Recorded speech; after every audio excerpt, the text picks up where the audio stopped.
Jadi ada 3 aspek penting dalam filsafat ilmu. Yang pertama yaitu aspek ontologis, yang dimana aspek ini berbicara tentang hakikat realitas yang kita pelajari dalam ilmu.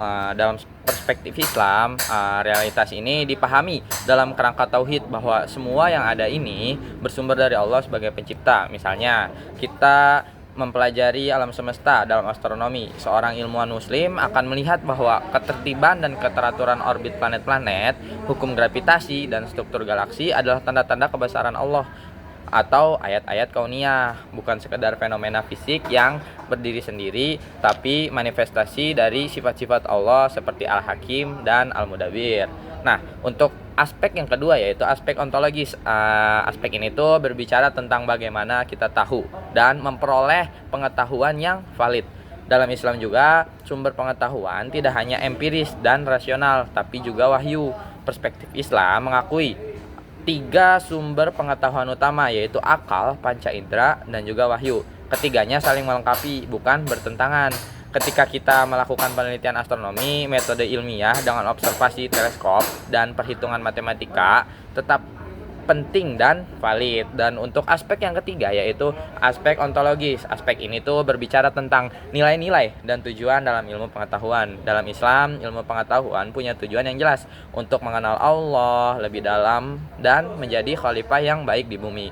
Dalam penelitian astronomi, perspektif Islam ini tuh akan mempertimbangkan apakah penelitian tersebut membawa maslahah seperti untuk navigasi kalender atau memahami kebesaran ciptaan Allah, atau ilmuwan muslim juga punya tanggung jawab moral bahwa ilmu astronomi ini harus digunakan untuk kebaikan umat manusia, bukan untuk tujuan yang merusak.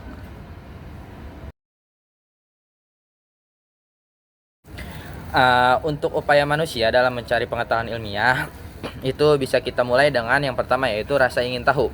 Segala pengetahuan ilmiah berawal dari rasa ingin tahu manusia terhadap fenomena di sekitarnya.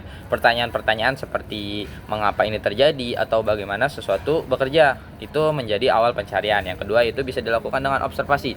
Manusia mulai mengamati gejala atau fenomena secara cermat. Observasi ini bisa dilakukan dengan panca indera atau alat bantu dan bertujuan mengumpulkan informasi awal tentang objek yang dikaji. Yang ketiga yaitu dengan perumusan masalah. Setelah melakukan pengamatan, manusia mulai menyusun permasalahan yang lebih spesifik dan terarah. Yang keempat yaitu penyusunan hipotesis. Hipotesis ini adalah dugaan sementara atau jawaban awal terhadap masalah yang dirumuskan. Dilanjut lagi yang kelima yaitu dengan pengujian hipotesis melalui eksperimen atau pengamatan lebih lanjut. Yang keenam yaitu ada analisis dan interpretasi data. Data yang diperoleh dianalisis untuk melihat apakah mendukung hipotesis atau tidak. Yang ketujuh yaitu ada penarikan kesimpulan dari hasil analisis. Ditarik kesimpulan apakah hipotesis ini dapat diterima atau ditolak. Yang terakhir yaitu dengan publikasi atau verifikasi. Pengetahuan yang diperoleh kemudian dipublikasi agar diuji, diverifikasi, dan juga dikembangkan oleh ilmuwan lain. Ya, jadi syarat-syarat pengetahuan dapat dikatakan ilmiah yaitu dengan yang pertama yaitu objektif. Pengetahuan ini harus bebas dari prasangka, kepentingan pribadi, dan bias subjektif penelitian. Hasil penelitian dapat diverifikasi oleh peneliti lain dalam kondisi yang sama. Yang kedua yaitu sistematis dan metodis. Pengetahuan diperoleh melalui prosedur yang teratur, mengikuti langkah-langkah metode ilmiah yang dapat dipertanggungjawabkan dan juga diulang. Yang ketiga yaitu universal, kebenaran ilmiah berlaku secara umum, tidak terbatas pada waktu, tempat, atau individu tertentu. Yang keempat yaitu dapat diverifikasi dan difalsifikasi. Pernyataan ilmiah juga harus dapat diuji kebenarannya melalui dengan observasi, eksperimen, dan juga pengalaman empiris. Sesuai kriteria Popper, teori ilmiah itu harus dapat dibantah. Yang kelima yaitu logis dan konsisten. Pengetahuan ilmiah harus mengikuti kaidah logika dan tidak mengandung kontradiksi internal dalam sistemnya. Yang terakhir yaitu empiris, didasarkan pada fakta-fakta yang dapat diamati dan diukur, bukan pada spekulasi atau keyakinan belaka. Dan sarana-sarana dalam upaya pengetahuan ilmiah yaitu yang pertama, observasi itu pengamatan sistematis terhadap fenomena alam atau sosial dengan menggunakan panca indera atau instrumen khusus. Eksperimen manipulasi variabel dalam kondisi terkontrol untuk menguji hipotesis dan mengidentifikasi hubungan sebab akibat. Selanjutnya yaitu pengukuran kuantifikasi fenomena menggunakan alat ukur yang standar dan dapat diandalkan untuk memperoleh data yang presisi. Yang keempat yaitu matematika dan statistika, bahasa universal untuk merumuskan hukum-hukum ilmiah dan menganalisis data secara objektif. Yang kelima yaitu instrumen dan teknologi Microsoft, teleskop, dan spektrometer, dan berbagai perangkat canggih yang memperluas kemampuan pengamatan manusia. Yang keenam yaitu metode kooperatif, membandingkan fenomena yang berbeda untuk menentukan pola, kesamaan, dan perbedaan yang signifikan. Yang terakhir yaitu simulasi dan pemodelan, representasi fenomena kompleks dalam bentuk model yang dapat dipelajari dan dimanipulasi.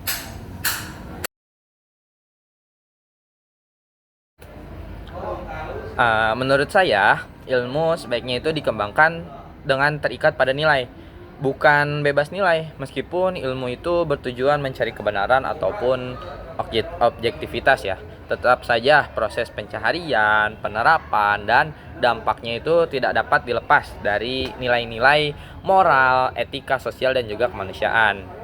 Dan jika ilmu dikembangkan secara bebas nilai, artinya ilmu itu hanya berfokus pada apa yang bisa diteliti atau ditemukan tanpa mempertimbangkan apakah pengetahuan itu tuh akan membawa manfaat atau justru malah sebaliknya berbuat kerusakan. Misalnya ilmu dapat digunakan untuk membuat senjata biologis atau teknologi yang dapat merusak lingkungan.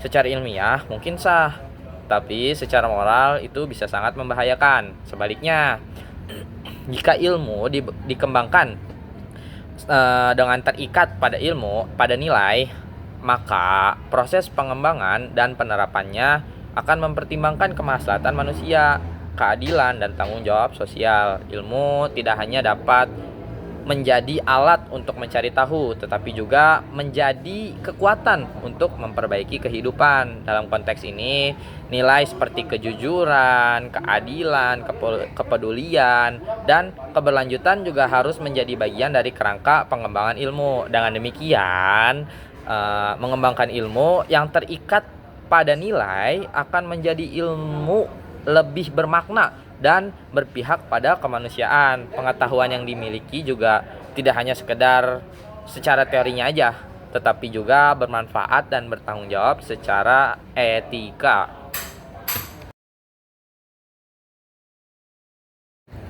Jadi, untuk perbedaan antara pendekatan kuantitatif dengan kualitatif, sebenarnya pendekatan kuantitatif dan kualitatif ini merupakan metode yang berbeda yang digunakan dalam penelitian ilmiah. Dari segi metodologi, pendekatan kuantitatif itu lebih menekankan pada angka, pengukuran, dan statistik.